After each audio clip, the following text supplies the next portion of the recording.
Alright, it's Friday afternoon, it's been a long week. I'll try and get a video out before I knock off today.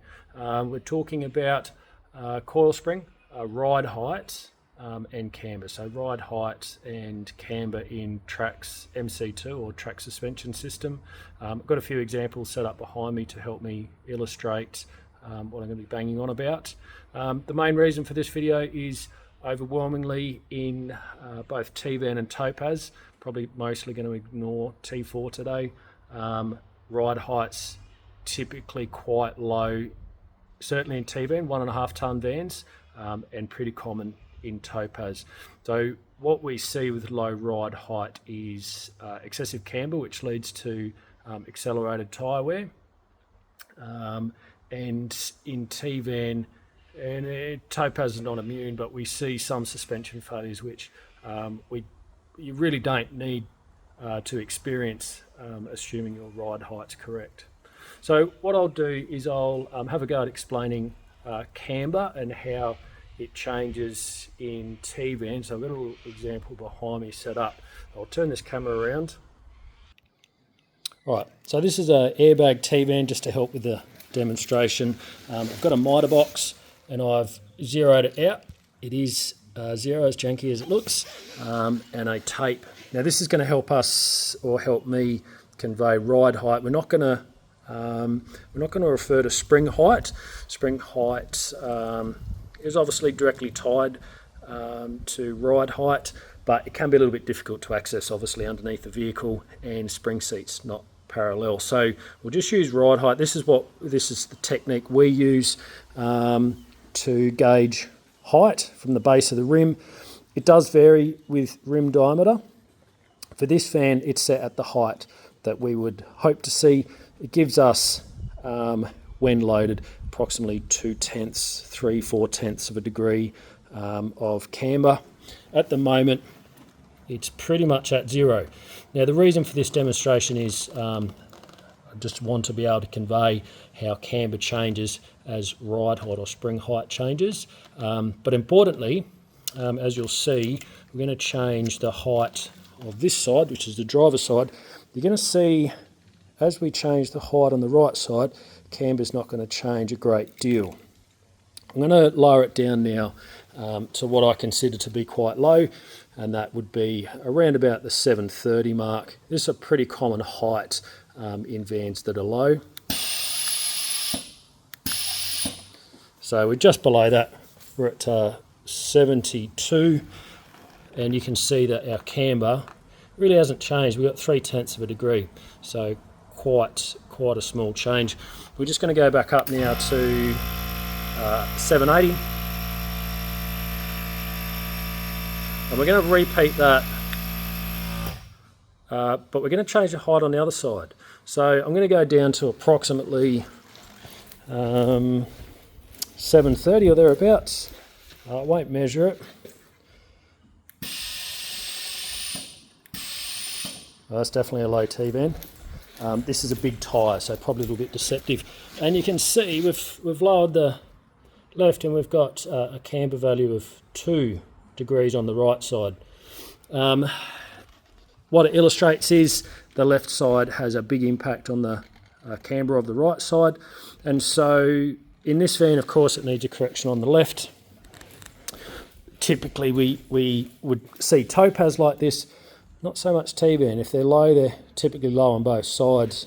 If I lower this other side down again, that's a low van. You can see now we're down nearly 4 degrees. We don't typically see vans this low. You'd be on your bump stops at this point, or on your shock absorber. The shock absorber will have bottomed out. How do we correct this? Simply with ride height coil springs. Typically not spacers. Spacers will give us minor height adjustments, but from my perspective, typically if a van is this low, it's on the wrong coil spring. So I've laid out some examples, some sourced from Track, some sourced from our spring supply, which used to be Track's spring supplier. You can see here we've got the original T-van spring, which is referred to as a 005. This is actually Track stock. Track have moved to a new manufacturer.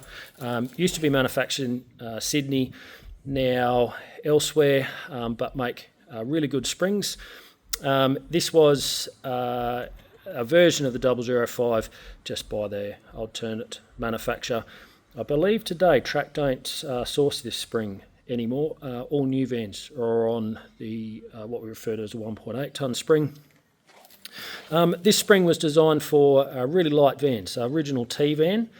Those vans, of course, got heavier over time, and until recently, you could actually buy a fully spec'd T van, Murringi, 2 water tanks, pretty much everything in it on this same coil spring, and so really common to see them low. But even as early as Mark II, Mark III with 2 water tanks, typically this spring results in really low ride height. As I suggested, to address that, we typically go up in rate. This one we introduced a little while ago. It is 17% stiffer than the original. This is overwhelmingly one of the most popular springs for us to install. It gives us great ride quality, helps maintain ride height. This is one of Track's originals. This is the 1.8 tonne spring. It was previously manufactured in blue. It is now black. This is one that they source from Tenneco. A good spring. If it's already in a 1.8 tonne van, it's not really expected that you have issues with it, assuming you've got good bump stops. And then, of course, Topaz. Topaz heavier. Again, this is the original 607. A lot of vans have trouble retaining height. There's 2 good reasons for it. We've introduced 2 alternatives. These are revised rates and heights to accommodate Topaz 1 and 2. We typically prescribe a different spring on the left than on the right. I won't go into too much detail, but referring to spring ratio and weights, Topaz typically heavier on the right side. The last spring is just an interesting spring. This is the current T4 right side spring, huge helix angle, manufactured. It looks a bit wobbly on the camera, but I think it might be an optical illusion because it's mostly a straight spring. This is, as I said, current spec. T4, we don't really get too much into T4. This spring so far has been really good, as all the springs that Track currently source are. This at the moment we don't really experience issues with T4. Spring option, these are available, of course, on our website, at least the bottom springs that you can see. It's always advisable if you can contact us to ensure you are buying the right spring. If you're here in our workshop, of course, a good opportunity for us to fit and ensure that they are the correct spring before they leave. The last thing that's probably worth mentioning, because it is very valid, certainly for T-Van and Topaz 1, bump stop or height limits. The chassis mounted bump stop, not that effective in T-Van, so if you don't have the inner spring bump stop, it is advisable to go and get a set from Track or buy a set from us. Topaz 1 bump stops, nice bump stop, but they don't contact before the shock absorbers bottom out, and so what that means is this particular coil spring is continually forced into a zone which is below its safe working height. Well, as a result, they lose rate, they lose height. So it's not always the case that this spring was too light for your application. It could be that it's been working too low for too long. But again, fans are getting heavier as people are carrying more stuff. And whilst these are very modest revisions, they will help maintain height. I hope that goes some way to helping explain, Camber. Tyre wear we didn't touch on. Tyre wear, I've got a tyre behind me. Inside shoulder wear, often accompanied with cupping, is common in vans that are low, certainly in Topaz. All you've got to do is increase your ride height to address that. Toe in Track, not really a big issue unless your van was made a bit wobbly. In that case, there's ways to correct it. But camber, overwhelmingly our biggest wheel alignment related issue. Easily addressed. There's lots of great springs available. Track obviously have a variety of springs to accommodate most owners. I think that's all I wanted to pass on. It is Friday. This video is not scripted. If there are any omissions, I will put them in the description. I hope to. If you pick up anything, please place it in the description.